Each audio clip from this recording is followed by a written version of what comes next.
Di video kali ini, saya akan membahas mengenai argumen dan debat di media sosial. Menganalisis struktur argumen yang baik dan bagaimana berpartisipasi dalam diskusi yang konstruktif di platform media sosial, termasuk cara menjaga etika dalam berdebat.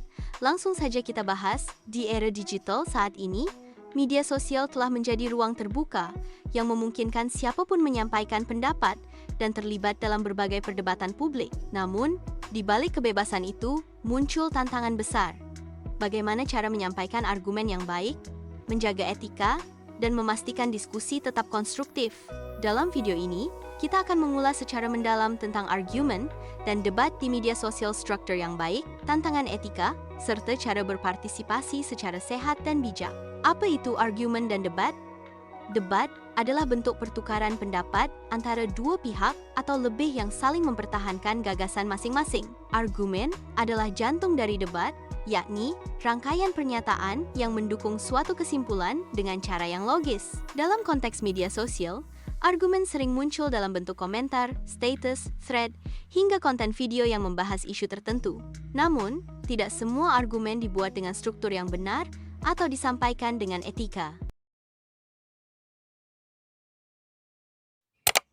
Struktur argumen yang baik. Struktur argumen yang kuat terdiri atas 1. Klaim, pernyataan utama yang ingin dibuktikan. 2. Alasan atau bukti, data, fakta, atau pengalaman yang mendukung klaim. 3. Warrant, penghubung logis antara klaim dan bukti. 4. Backing, pendukung tambahan, seperti teori atau pernyataan ahli. 5. Qualifier, derajat kepastian, misalnya, kemungkinan besar, pasti. 6. Rebuttal, pengakuan atas kemungkinan sanggahan. Model klasik ini dikenal sebagai model Tolmin dan sering digunakan dalam debat ilmiah maupun sosial. Dengan struktur ini, argumen menjadi lebih kuat, meyakinkan, dan logis. Tantangan debat di media sosial. Sayangnya, debat di media sosial seringkali jauh dari ideal. Berdasarkan penelitian terbaru, mayoritas pengguna media sosial, 81,7%, pernah menyaksikan debat tidak sopan, seperti komentar kasar, ujaran kebencian, informasi palsu, dan trolling. Hal ini diperparah oleh sifat media sosial yang instan, viral, dan cenderung mendorong ekspresi emosi ketimbang logika. Namun, masih ada harapan. Sekitar 83% responden juga pernah melihat debat yang santun, berfokus pada topik, menggunakan bahasa yang baik, dan terbuka terhadap sudut pandang berbeda. Ini membuktikan bahwa debat sehat masih mungkin terjadi asal dilakukan dengan kesadaran. Etika dalam berdebat online. Dalam etika universal, menyampaikan pendapat memiliki batasan. Bebas berpendapat bukan berarti bebas menyerang. Etika debat meliputi tidak menghina atau menyerang pribadi, tidak menyebarkan hoax atau informasi yang belum diverifikasi, tidak memaksakan pendapat menggunakan bahasa yang santun dan sopan. Mendengarkan pendapat orang lain dengan hormat. Etika bukan hanya untuk menjaga perasaan lawan debat, tetapi juga menjaga integritas diskusi dan martabat pribadi kita sendiri. Cara berpartisipasi konstruktif dalam debat media sosial. Agar diskusi di media sosial lebih bermakna, kita bisa 1. Membangun argumen yang logis, gunakan data, fakta, dan logika. 2.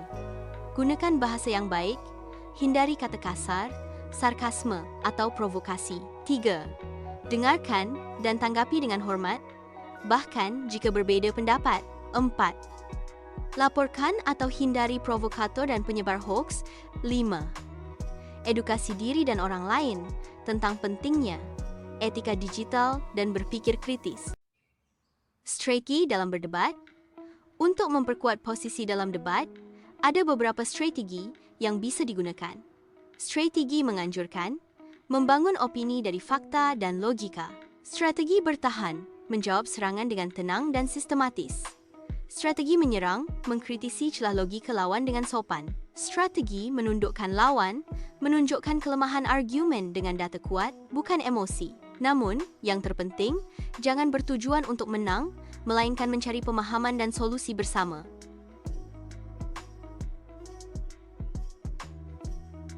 Media sosial adalah ruang publik digital. Apa yang kita tulis, sampaikan, dan bagikan akan membentuk budaya berpikir masyarakat. Kita bisa memilih menjadi bagian dari kebisingan yang merusak atau menjadi suara yang membangun dan mencerahkan. Mari kita gunakan kebebasan berpendapat secara bertanggung jawab dengan struktur argumen yang baik dan etika yang luhur. Karena debat bukan sekadar siapa yang menang, tapi bagaimana kita bisa berpikir bersama, lebih cerdas dan lebih bijak. Jika kamu setuju bahwa debat harus membangun, bukan menghancurkan, bagikan video ini ke teman-temanmu. Mari kita ubah wajah media sosial jadi ruang diskusi yang sehat, logis, dan penuh hormat. Terima kasih sudah menonton. Sampai jumpa di video selanjutnya.